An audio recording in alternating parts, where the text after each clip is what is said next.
Before you can get the highest grade in your school in the subject of American history, you must first have a place named America to study. To get that, you need women and men with the courage to take this nation away from the British or die trying. These stories are where American history begins. Today on Liberty's Kids. We need that money. Otherwise, I fear that the sword I now wear to defend France as our ally, I may be forced to draw against France as a British subject. The Americans know nothing of my plan to betray their fight for liberty by going behind their backs to end the war with England. General Washington sent me because he believed a soldier could explain to them that we are at the end of our tether. I've got no time to waste. I must have the French fleet dispatched.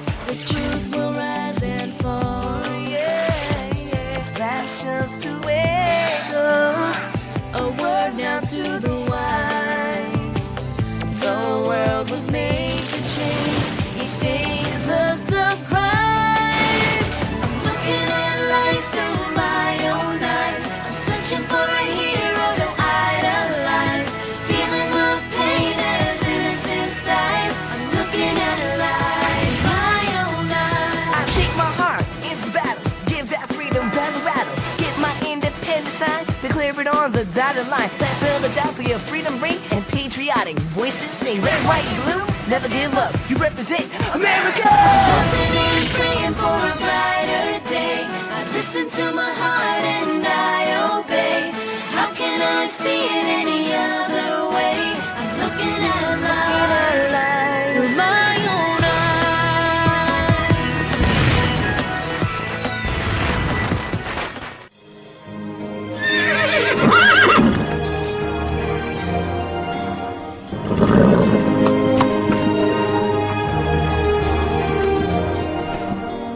Dearest Mother, it feels wonderful to stop and rest upon my return to New Windsor to cover events at General Washington's headquarters.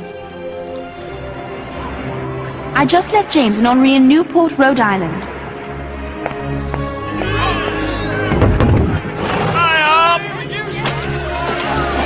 Henri is so excited that French forces have arrived. He brags that they will end the war, and soon. I do hope he's right. Sometimes it seems as if the violence has been going on forever. Line company to drill after supper. James thinks he can use Henri's help speaking French when he meets General Rochambeau, the commander of the French army. He told Henri he could go with him, as long as Henri promises to behave himself.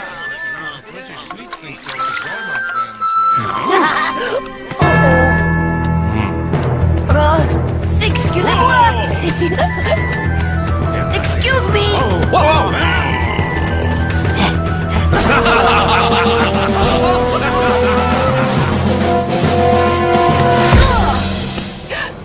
And who have we here?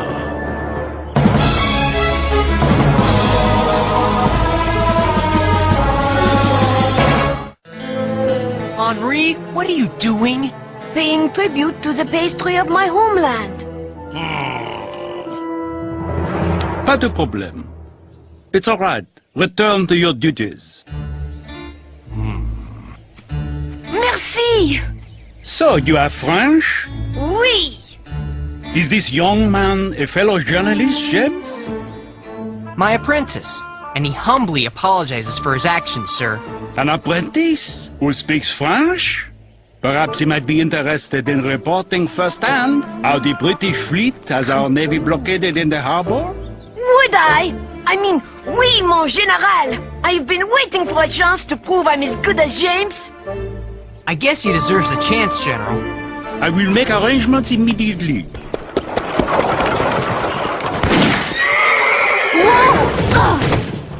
Driver, is someone shooting at us? Sure looks that way, ma'am. It's a band of armed Tories. I'm Robert Shirtliff, Light Infantry, Massachusetts 4th Regiment. You best come with me to safety. Well, I'm not so sure. All right. Aren't Tories here? Yes, ma'am. There are folks in New York still loyal to England. Oh! They help the British by attacking us where we don't expect it, behind our own lines. It's our job to stop them. Is that how you got that scar on your forehead? Yep, from a loyalist saber. You were cut by a sword? You don't even look old enough to shave. Shh! They're getting close. Over here!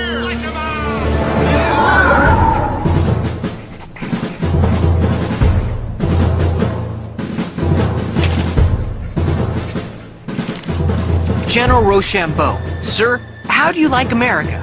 It is not what I expected. Why, you don't even have a centralized government. Your Congress can only suggest what the state should do. Your treasury is empty, your military supplies are nearly exhausted, and the local citizenry is angry. I know. Even General Washington is upset that his soldiers must take food from citizens to feed themselves. But I'm sure he'll think of something. He already has. The general sent Colonel Laurent to France to beg for more gold, guns, and gunpowder.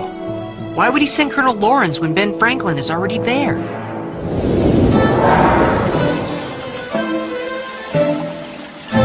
Cote de Virgin, may I present Congress's special envoy, Colonel John Lawrence of South Carolina. Bonjour, Colonel. And good day to you, sir. Dr. Franklin has told me of how unfailingly the French Foreign Minister of Finance has supported our cause.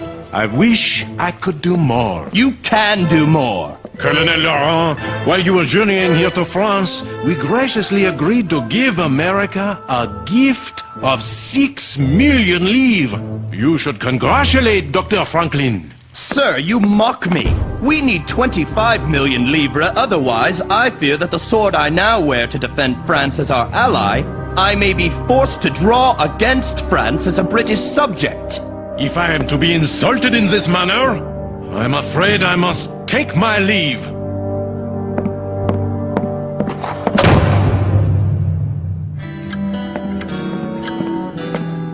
Monsieur Virgin, a message has just arrived from Chevalier de la Luzerne. And what does our ambassador to the American Congress in Philadelphia have to say? He wants to know how you are progressing with your plan for a peace conference.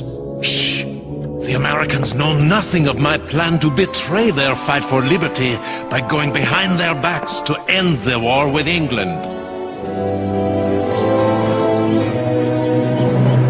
Colonel Lawrence, a spoonful of honey will catch more flies than a gallon of vinegar.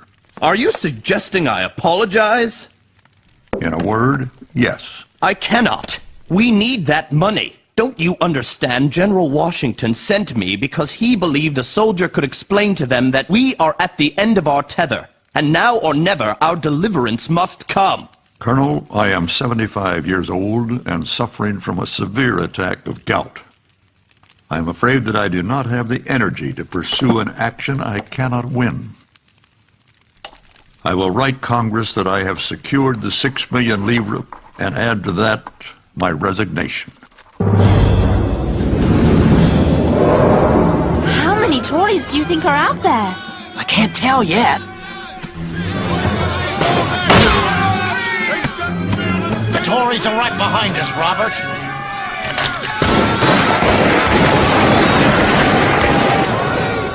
Guess we stopped them, Robert. Robert!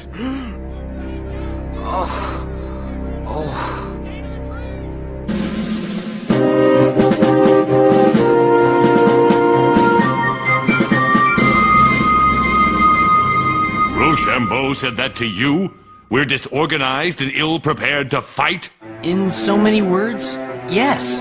I don't understand him. He wants to send his troops south to aid Lafayette when he could join with me to retake New York City and end the war.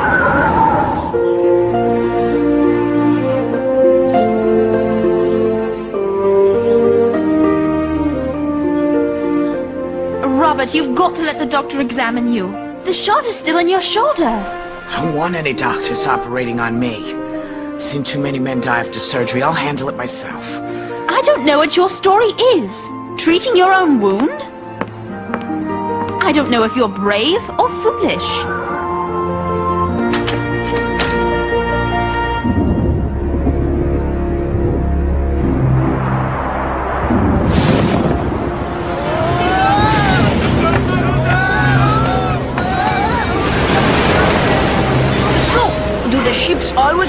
like this, back and forth and back and forth.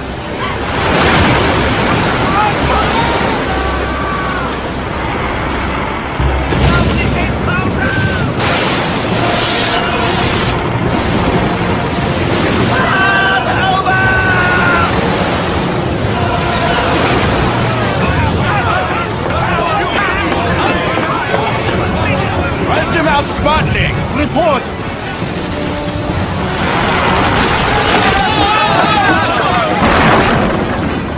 The storm is putting the English fleet out of commission. Come, we must ride to Rhode Island and urge Rochambeau to send the French fleet to strike now.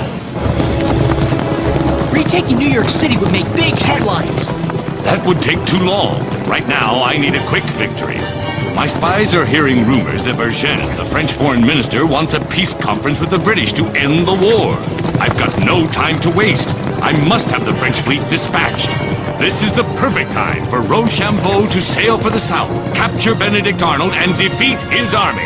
Now that headline would stop the peace conference. Yeah!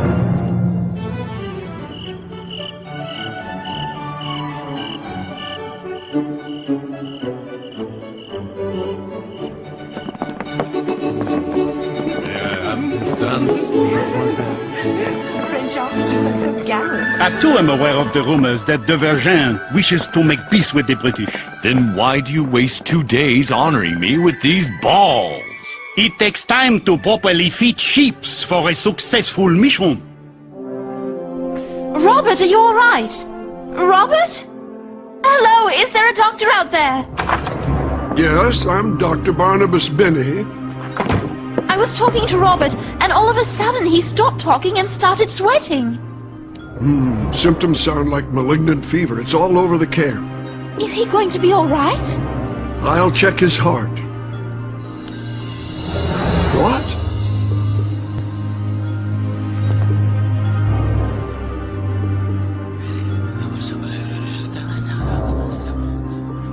Oh, no. What is it?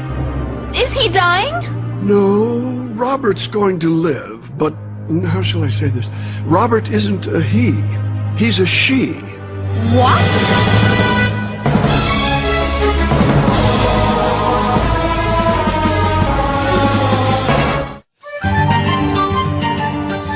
Dr. Binney thought it would be better if you recovered from your wounds here in his house, away from prying eyes.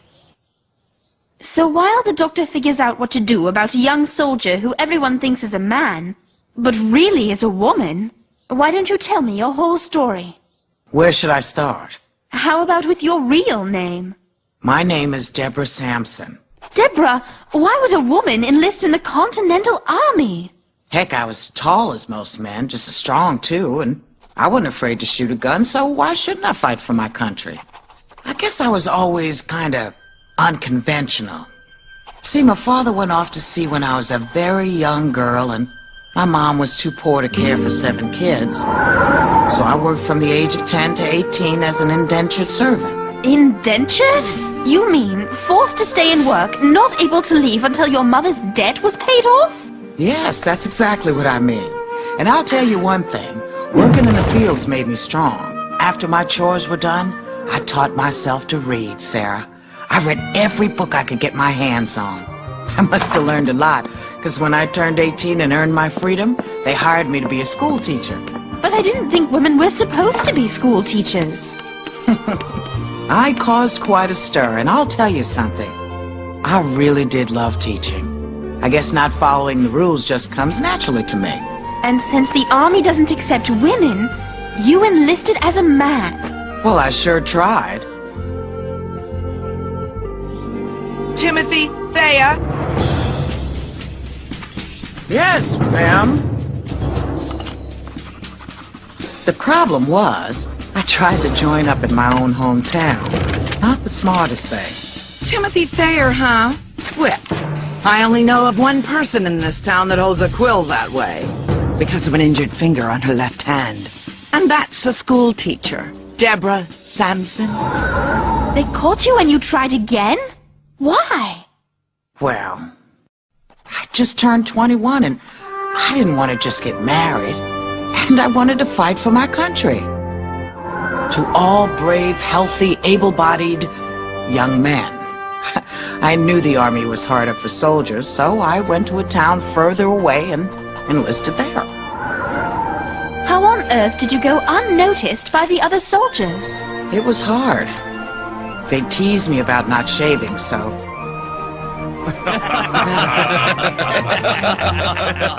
I told him I was just too young to grow a beard. Your story is amazing! You took so many risks. Yes, but I was always afraid of being caught. I'd heard of some other women who disguised themselves as men to enlist. When they were discovered, they were disgraced. But you still had the courage to follow what was in your heart, no matter what the obstacles. Deborah? You should rest now. What amazes me is that her disguise has gone undiscovered for over a year. What are you going to do?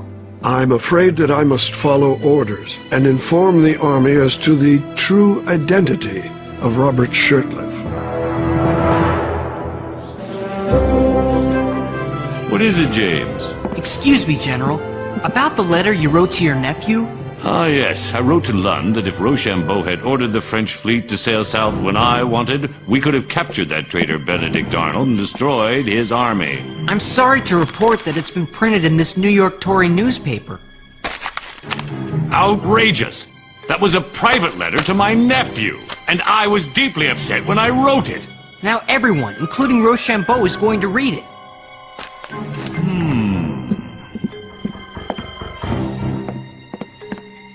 I will write Rochambeau an apology for my blunder.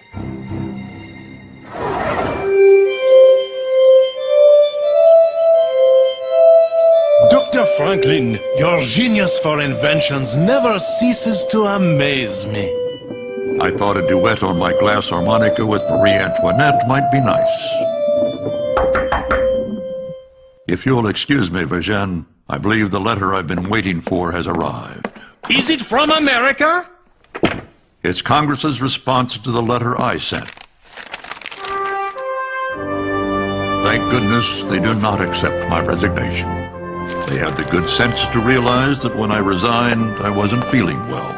I must write Congress and tell them that I'm feeling better, and it will be a great honor to once again buckle down to the business of America. Then I shall take my leave. Monsieur Virgin, the English have replied to your request for a peace conference.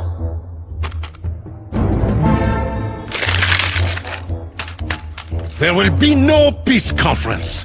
The English refuse to attend. Why? Because King George considers it to be a matter solely between England and her colonies. That is the end of it.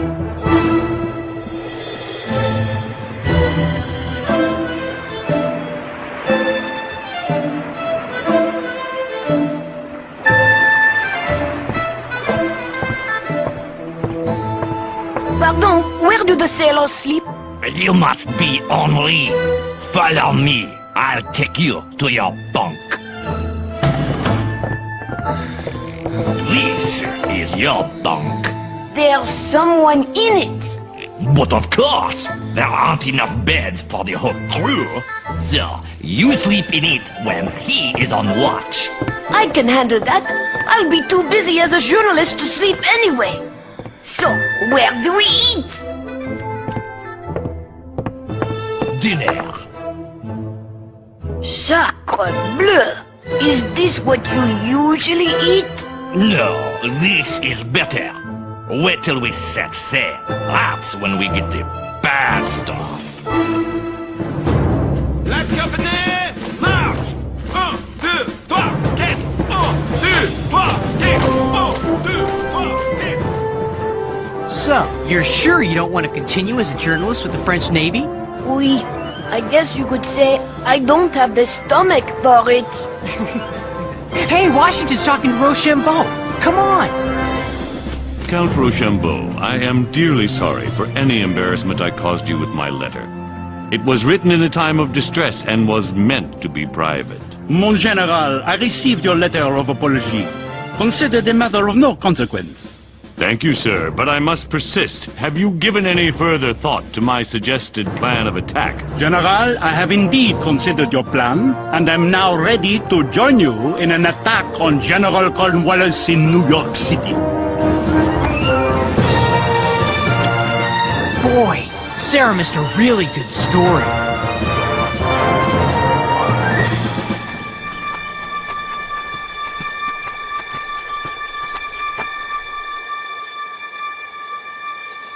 know I'm gonna be disgraced.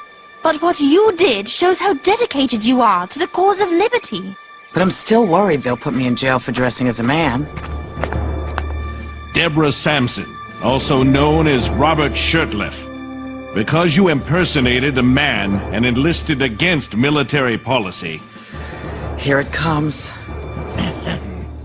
It is my honor to note your extraordinary instance of female heroism by discharging the duties of a faithful, gallant soldier. And therefore, I present you with an honorable discharge from the Continental Army of the United States, Light Infantry, Massachusetts 4th Regiment.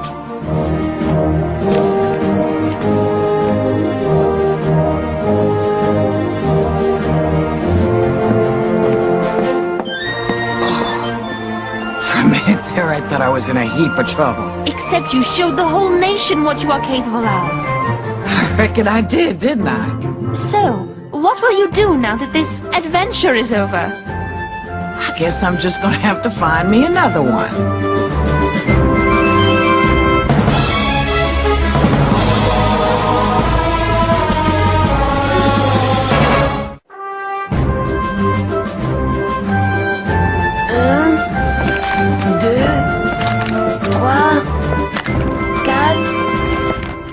Another letter to your mother? Yes.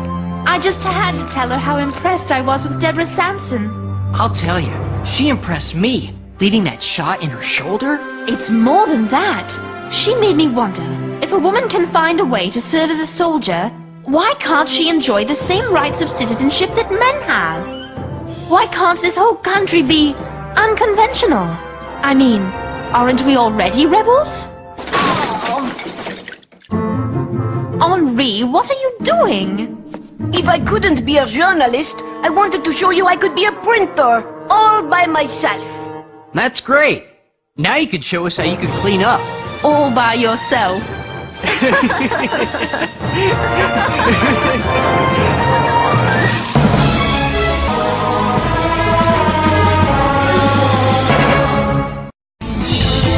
This episode is over, but the very best of my collection is banned on YouTube.